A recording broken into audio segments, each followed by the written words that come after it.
Health care trust द्वारा लखनऊ में health awareness programme का आयोजन किया गया। इस प्रोग्राम में हेल्थ से जुड़े सुझावों के साथ फ्री हेल्थ कैंप का भी आयोजन किया गया। होटल नोवाटेल में आयोजित इस प्रोग्राम में लखनऊ के कई नामचीन हॉस्पिटल्स के डॉक्टर्स ने भी लोगों को जागरूक किया। इस हेल्थ कैंप के माध्यम से बीपी, शुगर आदि की निःशुल्क जांच के साथ फिजियोथेरेपिस्ट और फिजिशियन द्वारा फ्री में सलाह भी प्रदान किया गया। हेल्थ केयर ट्रस्ट के अध्यक्ष सरिस सिंह ने कहा कि हमारे संस्था का मूल उद्देश्य सभी वर्ग के लोगों तक चिकित्सा एवं स्वास्थ्य सेवाओं को पहुंचाना है। अभी जो साइलेंट अटैक चल रहा है और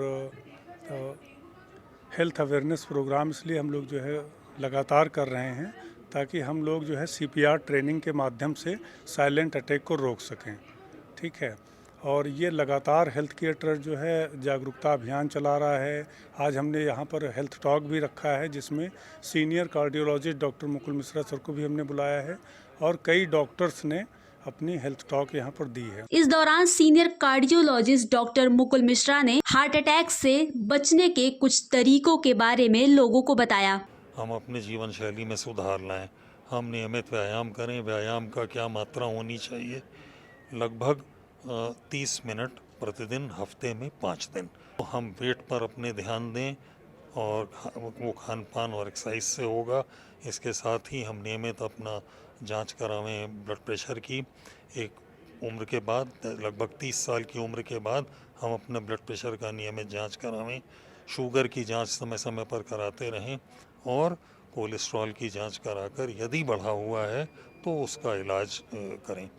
ये हमारे लिए बचाव के साधन रहेंगे। अर्थों के सीनियर डॉक्टर अनूप मोहन बालाजी ने भी हड्डियों से जुड़ी समस्याओं पर बात की। और क्रॉनिक लो बैक की शुरुआत उनकी इस आदत से बन गई है जब उन्होंने ऑफिस में लगातार काम किया और अपनी बैठने की जो उनका पोस्चर था वो सही नहीं था।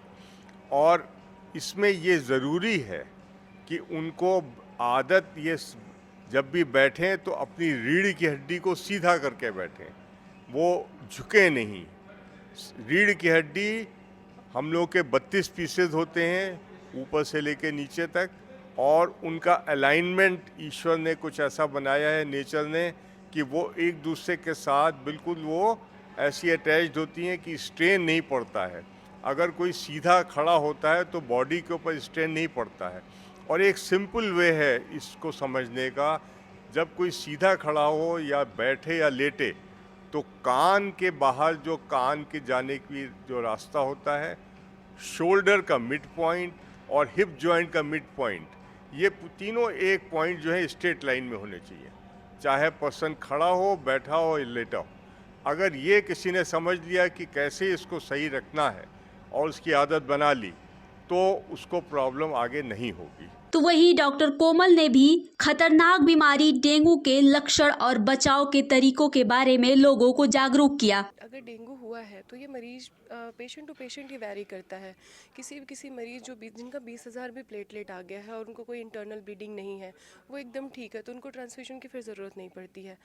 लेकिन किसी मरीज़ का जैसे प्लेटलेट हमारा 1 लाख है, 50,000 है, उतने में ही उनको ब्लीडिंग होने लग रही है या शरीर पर रैशेस दिखने लग रहे हैं, तो फिर वैसे में भी उनको प्लेटलेट ट्रांसफ्यूजन कराने की आवश्यकता पड़ती है। इस दौरान लोगों को रक्तदान के बारे में भी जागरूक किया गया और डॉक्टर्स ने बताया कि ब्लड डोनेट करने से किसी भी तरह की कमजोरी का एहसास नहीं होता है। पीपुल दे डोंट नो कि ये तो बहुत मुश्किल का काम है और ये हमारा प्रतिपूर्ति नहीं होगी, हमें दिक्कत हो जाएगी।